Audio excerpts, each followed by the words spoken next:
Busog pa kasi ako. Mamaya na lang ako kakain.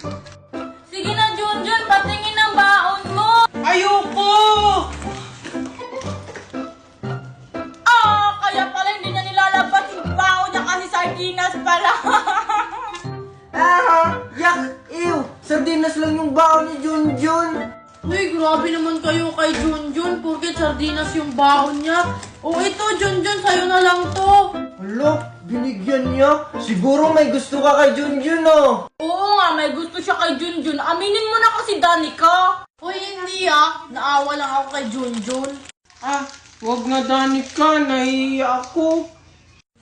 Okay, class, good morning. Good morning, ma'am. Bago tayo magsimula ng klase, by the way, may binibenta ako na ice candy. 5 pesos lang. Pag bibili kayo ng ice candy ko, may plus points kayo.